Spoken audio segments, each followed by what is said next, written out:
내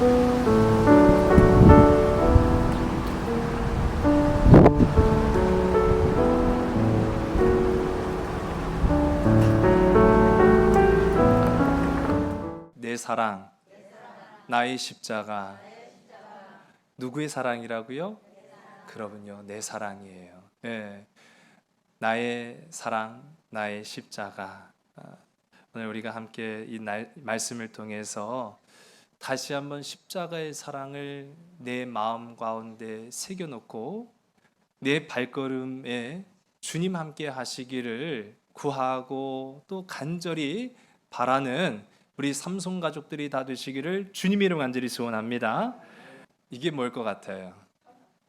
터널, 예, 동굴.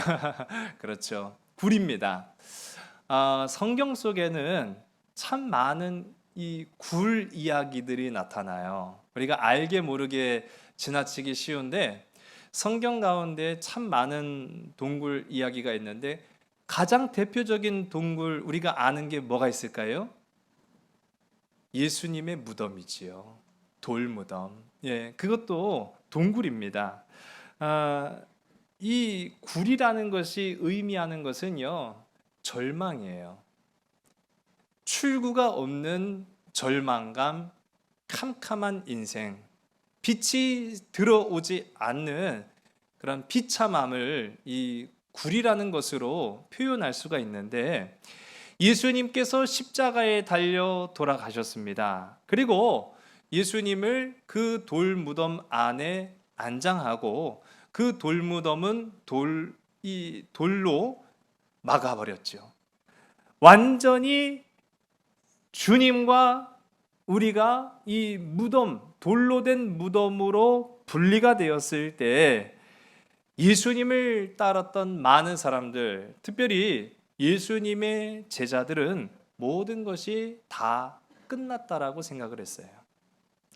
또 성경 가운데 보면 사드락과 메삭과 아벳느고 이 세 사람, 다니엘과 그의 친구들이 왕의 충성된 부하였으나 그들은 하나님의 자녀였습니다. 왕에게 충성을 다했지만 그들의 주인은 왕이 아니라 오직 만왕의 왕이 되시는 하나님 한 분이었죠. 그래서 그들이 어떤 고난을 당했습니까? 여러 가지 고난을 당했지만 그 중에 한 대표적으로 그냥 펄펄 끓는 그 용광로도 어떻게 보면 출구가 없는 절망의 곳이지요. 그 용광로 풀무불 안으로 들어갈 수밖에 없었습니다.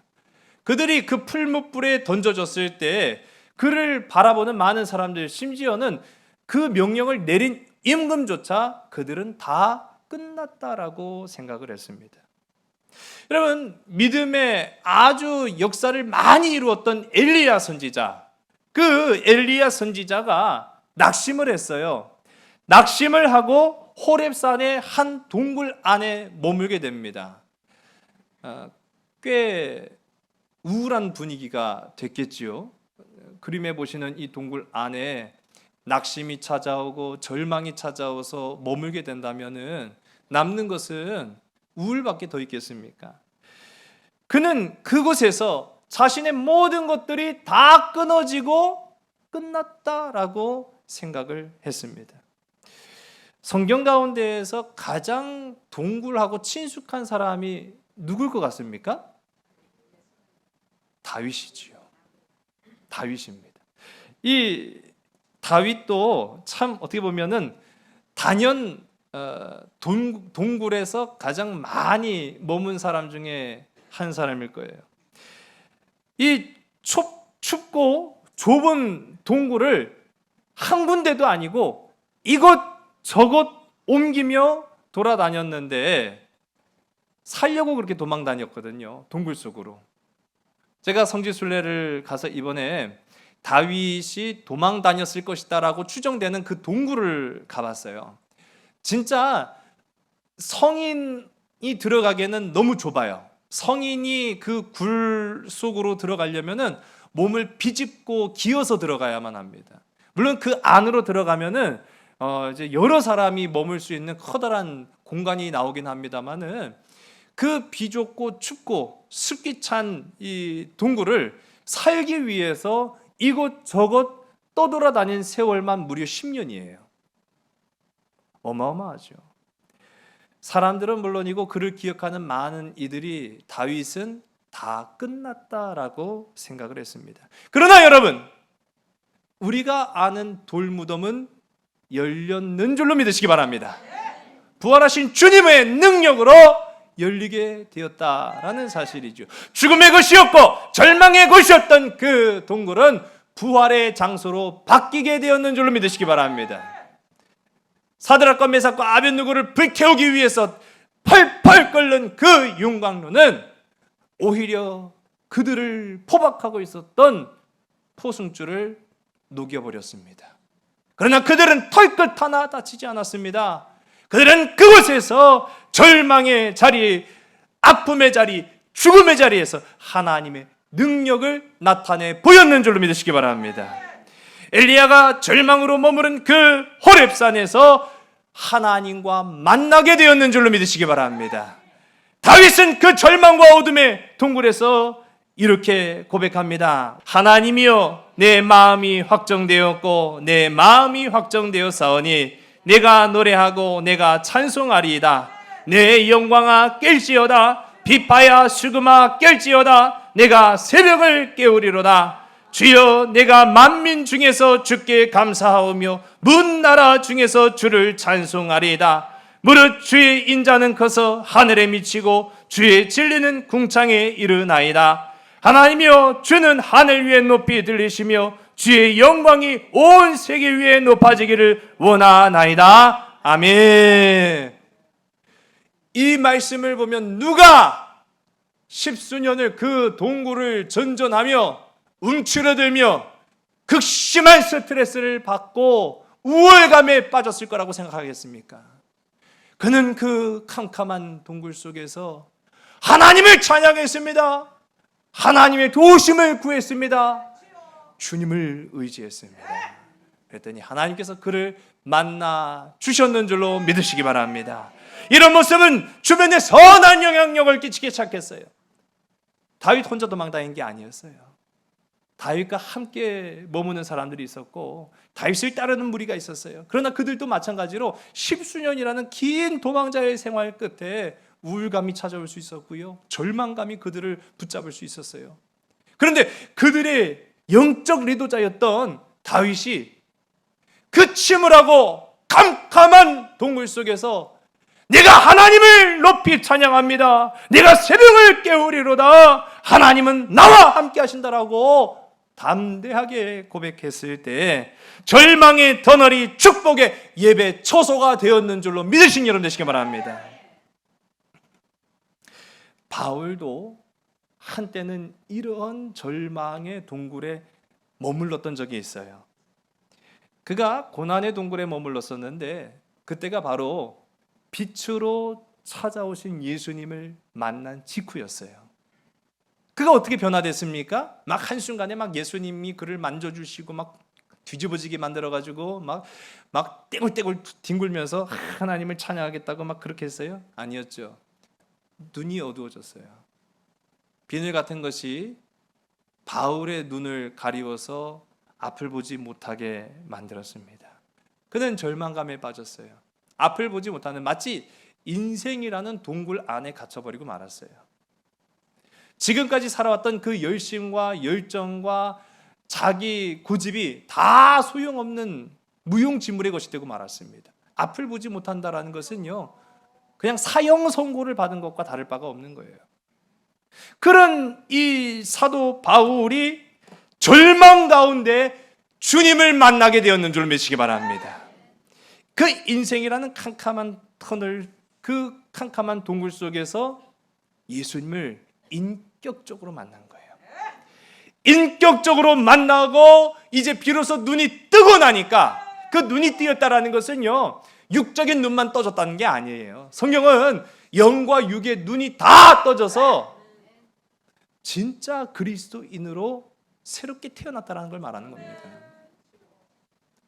자기가 눈을 떠서 그 영적 깊은 절망의 동굴에서 탈출하고 보니까 그 며칠의 경험이 예수님을 만나기 이전의 그 십수년보다 차라리 더 나았다라는 거예요. 예수님을 알기 전에는 더 캄캄한 어둠과 절망의 동굴 속에서 발버둥을 치고 있었는데 그걸 깨닫지도 알지도 못하고 그저 발버둥만 치면 해결이 될 것으로 착각하고 살았다는 거예요. 그러나 나를 구원할 것은 내 의와 내 지식과 내 학력과 내 배경이 아니라 날 만나주시는, 날 만져주시는, 날 구해주시는, 내 손 붙잡아 주시는 주님이었다는 것을 영적인 동굴에서 깨닫게 되었어요. 사도 바울은요, 이 사실을 알고 나니까 나와 같은 사람들이 보이기 시작하는 거예요. 이전에 나처럼 살았던 사람들이 보이는 거예요. 그리고 가슴이 찢어지게 아팠던 거예요. 더 이상 그들을 내버려둬서는 안 된다라는 생각이 들었어요. 그래서 사도 바울은 이전에 자신처럼 절망과 어둠의 동굴에 갇힌 사람들에게 복음을 전하는 십자가의 전달자가 되었는 줄로 믿으시기 바랍니다. 그렇게 사도 바울이요, 1차 전도 여행, 2차 전도 여행, 3차 전도 여행을 주님과 함께 십자가를 짊어지고 그렇게 나아갔다라는 것이죠. 근데 이제 이 3차 전도 여행에 이르렀을 때 그는 비로소 성령께서 그에게 자꾸 이제 예루살렘으로 갈 것을 명령하시고 앞으로의 일들을 이제 비춰주시고 보여주시고 하는 그런 모습 속에서 이제 내가 마지막 때가 됐구나. 참 사도 바울은요, 그것을 담담하게 받아들였어요. 아직 젊은 나이였어요. 그럼에도 불구하고 사도 바울은 이제 내가 마지막 때가 되었구나. 그래, 마지막 때가 되었다고 해서 몸을 사린 것이 아니었습니다. 더욱 활활 타올랐는 줄로 믿으시기 바랍니다. 그래서 이제 자신이 에베소로 되돌아가지 못하게 될 거라는 것을 알고 에베소의 그 교회 지도자들, 장로들을 초청을 해서 마지막 당부의 말씀을 전한 것이 우리 지난 시간부터 함께 나누는 이제 말씀이 되었어요. 그래서 이 말씀 가운데 그가 담대한 고백을 이 한 절에 압축적으로 이야기하고 있죠. 우리 24절의 말씀을 다 같이 함께 읽습니다. 시작. 내가 달려갈 길과 주 예수께 받은 사명 곧 하나님의 은혜의 복음을 증언하는 일을 마치려 하면은 나의 생명조차 조금도 귀한 것으로 여기지 아니하노라. 아멘. 말씀이 없는, 그래서 예수가 없는, 십자가 없는 절망의 동굴에 갇힌 많은 사람들이 더 이상 그렇게 살지 않도록, 그렇게 내버려두지 않도록 바울은요, 자신에게 주신 능력 가지고, 자신에게 주신 건강 가지고, 자신에게 주신 시간을 가지고 최선을 다하여 그 십자가 복음을 전했다라는 것입니다. 그것을 이제 사도 바울은 그 장로들 앞에서 다시 한번 고백을 합니다. 우리 27절의 말씀이에요. 다 같이 읽습니다. 시작. 이는 내가 꺼리지 않고 하나님의 뜻을 다 여러분에게 전하였음이라. 아멘. 하나님의 뜻을 다 전했다라고 말하고 있어요. 여러분, 그 하나님의 뜻이 뭐예요? 구원과 거룩과 감사. 하나님이 뜻하신 일. 그래서 예수 그리스도의 십자가를 통해서 이 땅 가운데 선물로 주신 것, 바로 구원과 거룩과 감사의 삶을 사도 바울도 그 영적 동굴에 갇혀서 출구를 찾지 못해 발버둥 치고 있는 사람들에게 전하고 또 전해서 내가 아끼지 않고 모든 것들을 다 전하였다라고 고백을 하고 있는 거예요. 이제 당부의 말을 합니다. 우리 8절의 말씀인데 우리 함께 다 같이 있으면 시작. 여러분은 자기를 위하여 또는 온 양떼를 위하여 삼가라. 성령이 그들 가운데 여러분을 감독자로 삼고 하나님이 자기 피로 사신 교회를 보살피게 하셨느니라. 아멘. 교회 리더십이죠.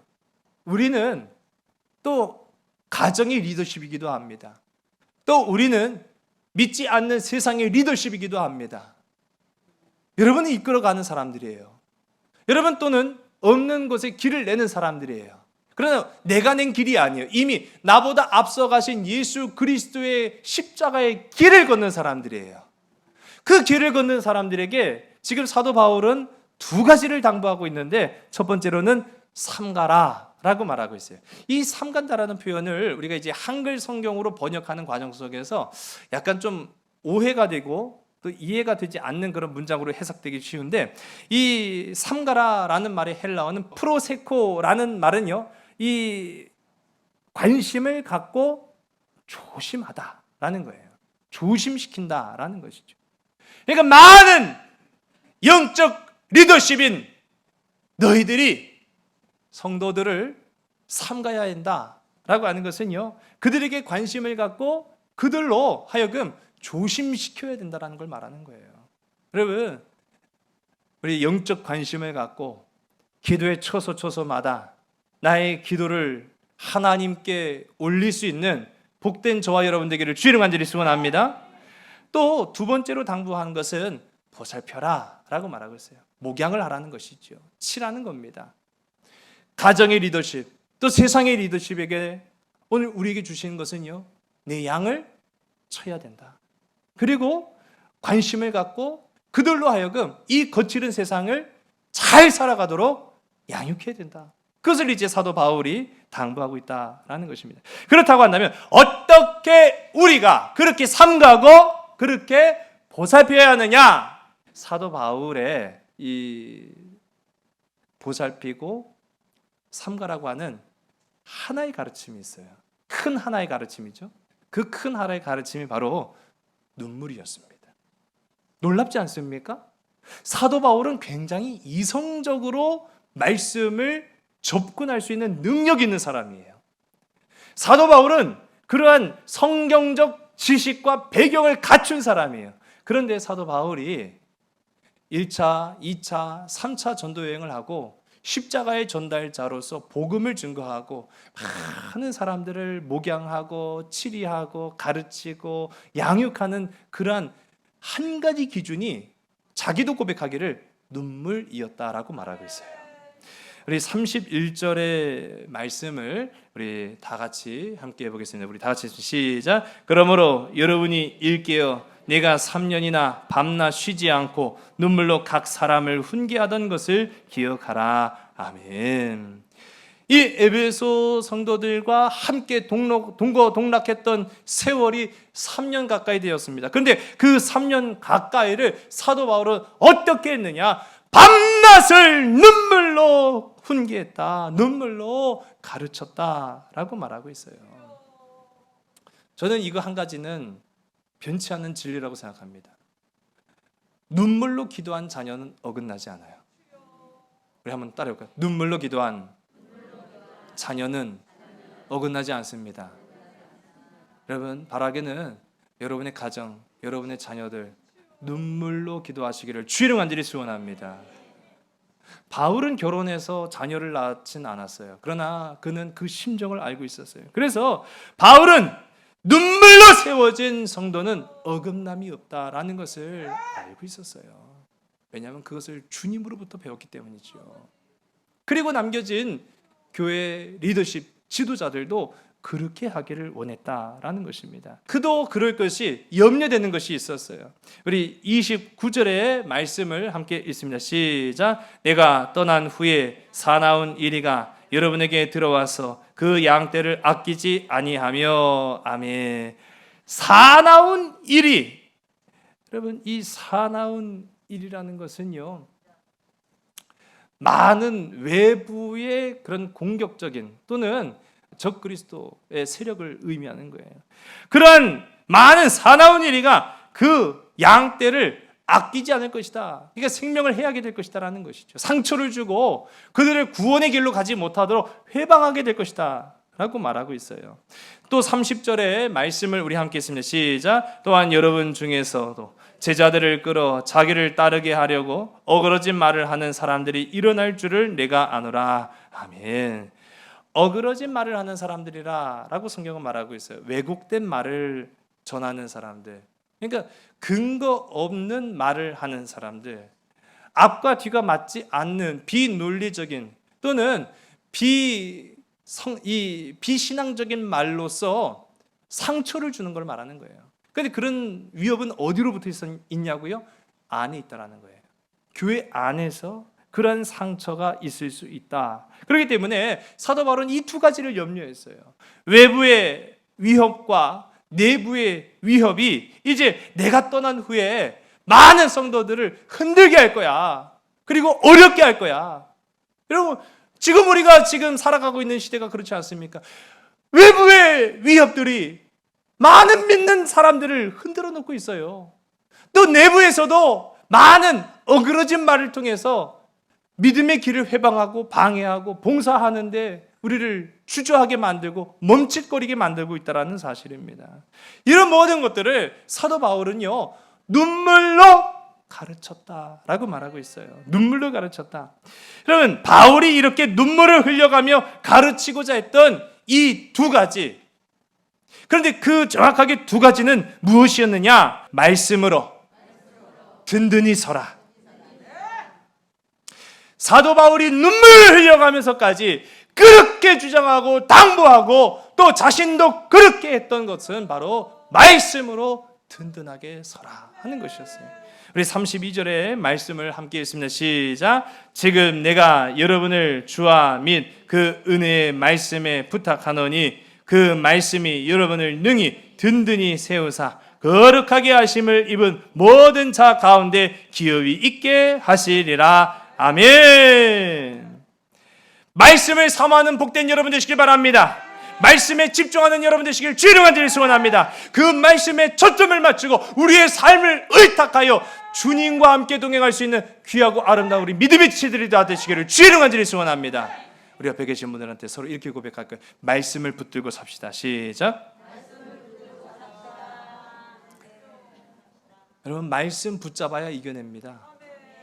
말씀 붙잡지 않으면요, 내가 외부의 이 위협 이길 것 같죠? 절대 못 이겨요. 말씀 붙잡지 않잖아요? 그러면 내부에서 우리를 어지럽게 만드는, 우리를 막 흔들어 놓는 그런 어그러진 말을 내가 감당할 수 있을 것 같죠? 절대 감당 못해요. 절대 감당 못해요. 말씀을 붙잡고 말씀에 뿌리를 내리고 우리가 신앙생활하지 않고서는요, 절대로 우리는 바로 설 수 없다. 그것이 사도 바울이 눈물로 가르친 거예요. 여러분, 이 말이 주는 교훈은요, 아주 간단하고 단순하게 말하면 사람의 말을 의지하지 말라는 거예요. 여러분, 얼마나 많고 많은 지금 말의 홍수 속에 우리가 살아가고 있습니까? 그런데 우리가 그 많고 많은 말의 홍수를 분별할 수 있는 능력이 없어요. 구분할 수 있는 방법이 없어요. 어떻게 우리가 그 말을, 그 많고 많은 말들을 다 구분해내고 분별해낼 수 있겠어요? 그거는 맞는 말이야, 틀린 말이야, 옳은 말이야, 그른 말이야. 오직 한 가지 방법밖에 없다는 거예요. 말씀에 뿌리를 내리고 굳건히 서는 저와 여러분 되기를 주의 간절히 소원합니다. 그럴듯한 말들을 들으면은요, 우리는요 착각해요. 그게 권세인 줄 알아요. 아주 우리를 때로는요 시원하게 그냥 막 가려운 것을 막 시원하게 긁어주는 그런 속 시원한 말을 우리가 이제 뭐 사이다 먹으라고 표현하기도 하는데, 그런 말을 들으면요 우리는요 그게 권능인 줄 알고 착각해요. 아, 저게 그 사람의 권능이야. 아, 그 사람은 권세가 있어. 절대 그렇지 않습니다. 절대 그렇지 않습니다. 사람의 말이 아닌 살아계신 하나님의 말씀을 붙들지 않으면요 다 거짓된 곳으로 빠질 수 있다는 거예요. 다 엉뚱한 곳으로 갈 수 있다는 거예요. 그것은 다 우리를 영적으로 가두는 동굴에 우리를 가둬놓게 된다는 사실이에요. 말씀이 너희를 견고히 세우리라. 말씀을 붙잡는 복된 저와 여러분 되길 간절히 소원합니다. 절망의 동굴에 들어간다고 보세요. 예, 우리가 절망의 동굴에 들어갔어요. 어떤 극심한 스트레스 또는 앞서도 제가 말씀드린 것처럼 외부의 그런 위협, 뭐 외부의 위협이라고 하는 것이 건강의 위협이 될 수도 있고요, 물질적인 위협이 될 수도 있고요, 우리 직장의 일터의 위협이 될 수도 있고요, 많은 또는 자녀를 통한 근심과 염려, 걱정의 위협이 될 수도 있고요. 그런 극심한 스트레스를 받다 보면은요, 우리가 움츠러들어요. 여러분, 스트레스 받으면 가장 먼저 몸에서 반응을 보이는 신체가 어딘 줄 아십니까? 목이에요, 목. 거북목. 이게 움츠러들잖아요. 저도 이 거북목이 좀 있어가지고 이게 좀 앉아 있는 이 습관을 잘못 가져서 그렇게 되는데, 이게 사람이 왜 거북목이 되느냐라고 하면은, 과거의 인류는 주변의 위협으로부터 자기 자신을 보호하기 위해서 이 몸을 낮추는 습관을 가졌습니다. 그러니까 이제 원시인들 가끔 이렇게 박물관이나 그런 데 보면은 원시인들이 다 거북목이에요. 컴퓨터 많이 해가고 거북목 된 게 아니라, 이 원시인들이 그런 주변의 위협으로부터 자기를 보호하기 위해서 가장 먼저 하는 게 몸을 움츠리는 겁니다. 몸을 움츠리다 보니까 몸에서 가장 많은 긴장을 받는 것이 바로 이 목이거든요. 그래서 이 목을 좀 풀어주는 게 좋은데, 그러지 않고도 우리가 어깨 피고 당당하게 살아갈 수 있는 방법, 오늘 사도 바울이 일러줬어요. 말씀에 든든히 서는 여러분 되시기 바랍니다.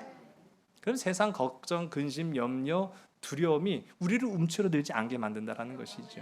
근데 우리가 만일 이 절망의 동굴에 들어갔다라고 하면은요, 놀라운 것은 사람의 그 어그러진 말들이 자꾸 맴돌아요. 메아리처럼 자꾸 맴돌아요. 나에게 상처를 주었던 말이 자꾸 되돌아와요. 그래서 한 번, 두 번, 세 번, 네 번 그 절망의 동굴을 빠져나오지 않는 한 나를 미치게 만들어 버리는 거예요. 빠져나올 수 없게 되는 것이죠. 그 말을 자꾸 어그러진 말로 내가 상처를 받는 한 우리는 계속 그 상처 가운데 빠져 살게 된다는 겁니다. 그러나 이 동굴 속에 들어간 사람이, 고립된 사람이 빠져나올 수 있는 유일한 방법이 뭐예요? 빛을 향해 나아가는 거예요. 신선한 공기가 오는 곳으로 찾아가는 거예요. 그것이 성경은 말씀이다라고 말하고 있습니다. 여러분, 영적인 동굴에서 말씀을 붙잡는, 그래서 빛이 되신 주님을 바라볼 수 있는 저와 여러분들에게 간절히 소원합니다. 사도 바울은요, 말씀을 붙잡아야 된다라고 말하고 있어요. 저는 바라기는 오늘날 교회가 회복될 수 있는, 그래서 오늘날 그리스도인들이 회복될 수 있는 유일한 방법 또한 말씀을 붙잡는 것 외에는 없다라고 생각합니다. 말씀을 내 삶에 적용할 수 있는 복된 저와 여러분들에게 간절히 소원합니다. 사도 바울이 눈물로서 가르치고자 한 것이 있어요. 우리 한번 따라해 볼까요? 주는 것이 받는 것보다 복이 있다. 우리 주는 것이 받는 것보다 복이 있는 줄로 믿으신 여러분 되시기 바랍니다. 이거를요, 이 바꿔 말하면은 십자가에 내어주심. 바로 이거예요. 그냥 주는 것이 받는 것보다 복이 있습니다. 이거 도덕적 말이에요. 그렇게 생각할 수도 있어요, 세상 사람들은. 그런데 우리가 오늘 이 말씀을 영적으로 받아야 돼요.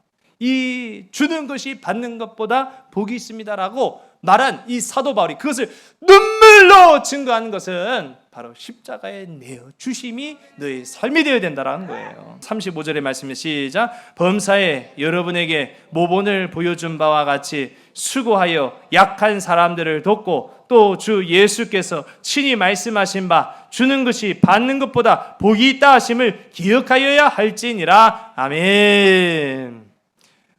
주는 것이 받는 것보다 복이 있다. 우리 주님이 말씀하신 것처럼 너희도 그렇게 살았는데 나는 어떻게 살았느냐 하고 사도 바울이 이제 고백을 하는 거죠. 우리 33절의 말씀입니다. 시작. 내가 아무의 은이나 금이나 의복을 탐하지 아니하고 여러분이 아는 바와 같이 이 손으로 나와 내 동행들이 쓰는 것을 충당하여. 아멘. 사도 바울이 택한 십자가는 청렴의 십자가였어요. 그래서 사도 바울은요, 주님을 만나고 주님께 붙잡힌 바 된 이후로, 그래서 영적인 동굴에서 탈출한 이후에 다른 것 바라보지 않았다라는 거예요. 그러면서 떳떳하게 말하는 것이 나도 주는 것이 받는 것을 기쁨으로 그것을 십자가에 내어줌으로 살았다라고 고백하고 있습니다. 처음에는 사도 바울이 우리가 아는 것처럼 자비랑 선교를 했습니다. 그런데 이제 선교를 하다가 브리스길라와 아굴라라는 든든한 이제 후원자를 만남으로 인해서 나중에 가서는 이제 전임 사역을 한 거죠. 그러니까 전도에만 아주 온전히 몰두할 수 있는 그런 삶을 살았어요. 그러나 분명한 한 가지 기준은 어긋나지 않았어요. 십자가가 내 생명이다라는 그 원칙은 변하지 않았다라는 사실이에요. 십자가의 비움으로 십자가의 축복을 우리가 살아가게 된다는 사실이죠. 그것이 바로 주는 것이 받는 것보다 복이 있다라는 사실입니다. 저는 이따금씩 식은땀을 좀 흘려요. 언제 식은땀을 흘리냐면요, 저희 집사람이 통장 확인할 때 식은땀을 흘려요.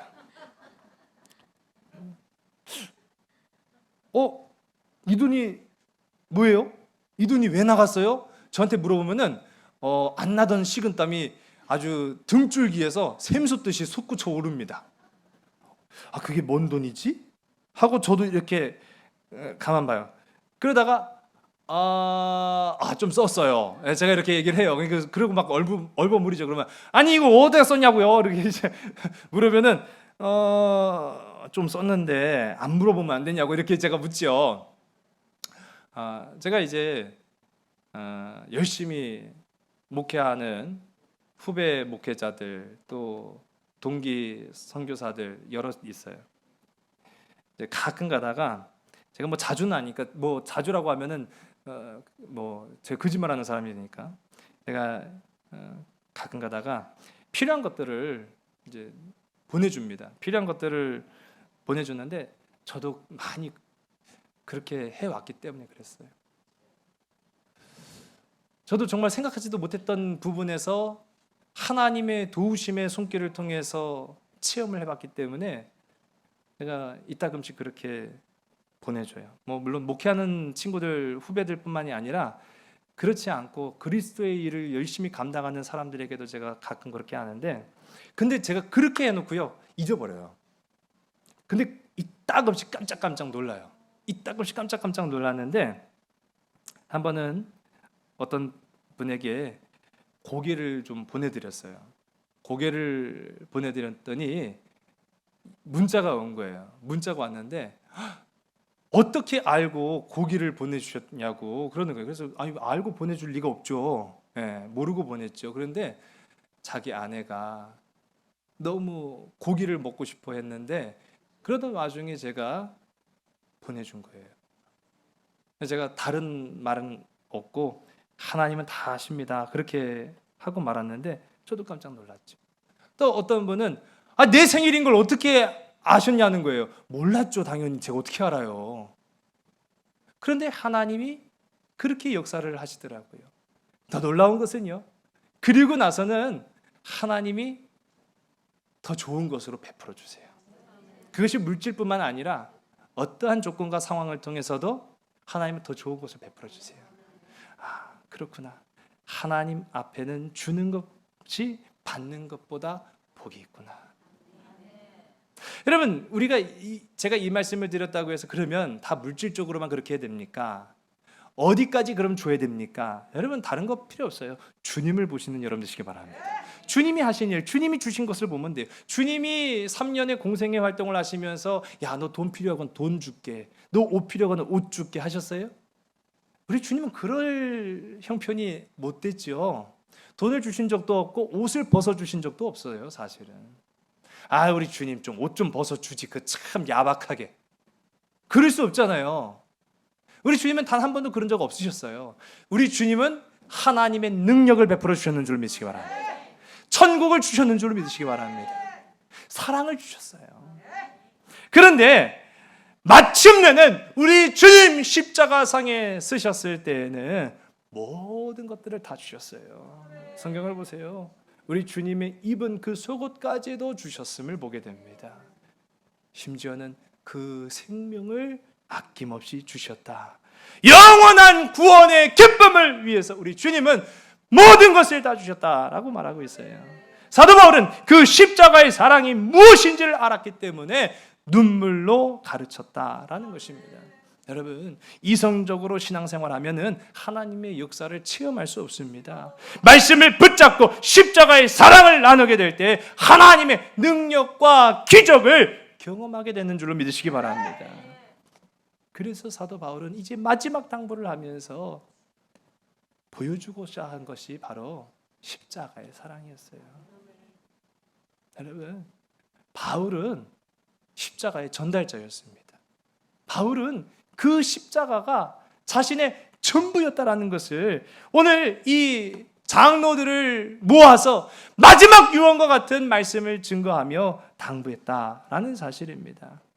예수께서 십자가에 순종하셨던 것처럼 사도 바울도 순종하였는 줄로 믿으시기 바랍니다. 예수께서 십자가에서 자기 자신을 아낌없이 내어주셨던 것처럼 사도 바울도 예수님처럼 살기 원했다라는 사실이지요. 오늘 여러분, 우리 사도 바울의 유언과 같은 말씀 함께 나누었는데 우리 여기 사도 바울의 고백을 한번 또 듣겠습니다. 디모데후서 4장 6절서부터 8절까지의 말씀이에요. 제가 읽습니다. 우리 쉬운 성경으로 제가 이 말씀을 읽습니다. 나는 이미 하나님께 내 삶을 바쳤고 이제는 이 땅을 떠날 때가 되었습니다. 나는 선한 싸움을 싸웠고 내가 달려가야 할 길도 끝냈으며 믿음도 지켰습니다. 이제는 내게는 영광의 면류관을 받을 일만 남았습니다. 그 면류관은 하나님과 함께하며 의롭게 살았다는 표시로 주시는 상입니다. 주님이 바로 정의의 재판장이시기 때문에 마지막 그날에 주님은 내게 면류관을 주실 것입니다. 또한 나뿐만 아니라 주님이 다시 오시기를 간절한 마음으로 기다리는 모든 사람들에게도 주실 것입니다.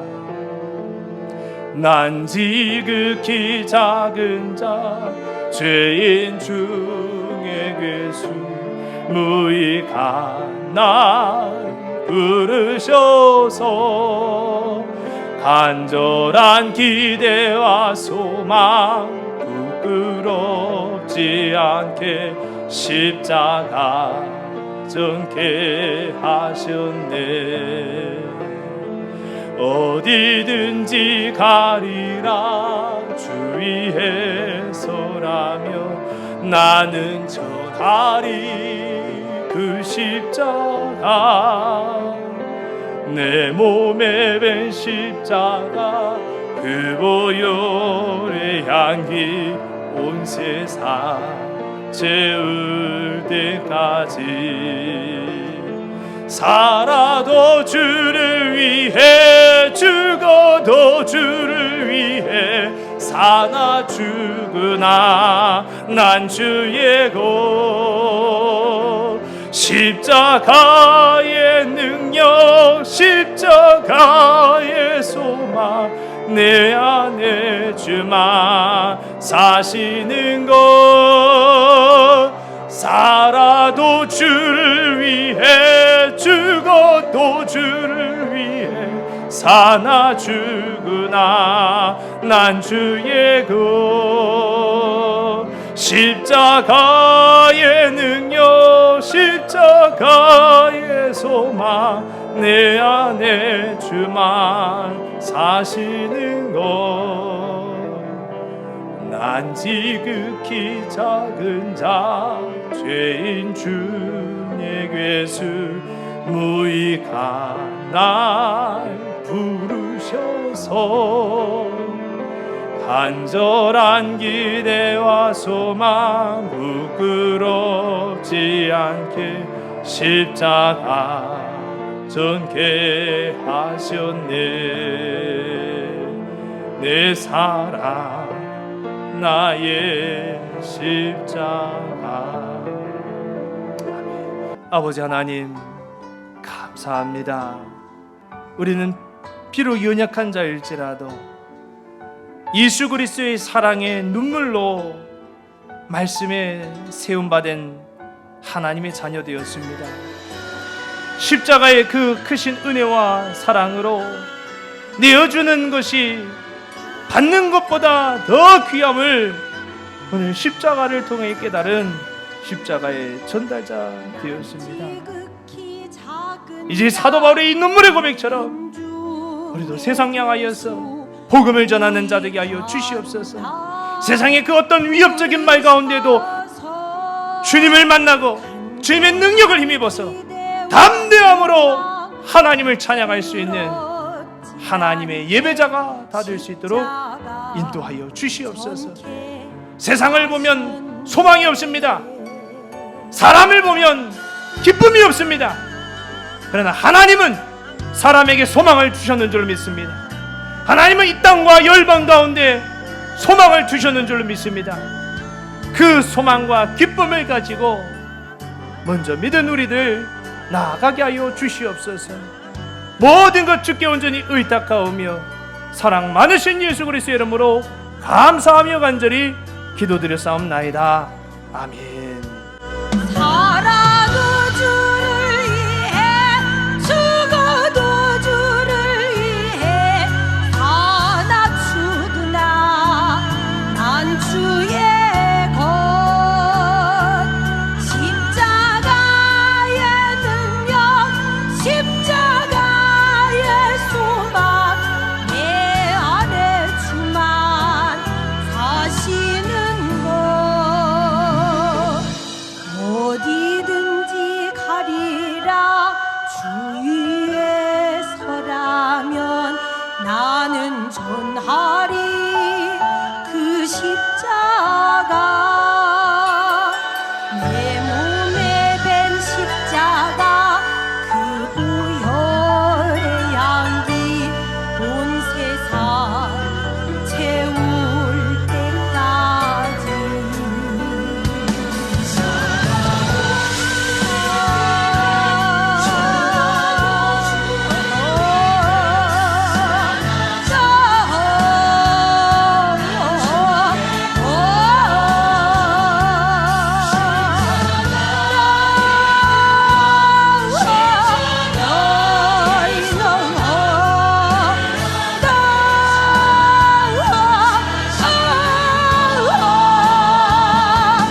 살아도 주를 위해 죽어도 주를 위해 사다 죽으나 난 주의 것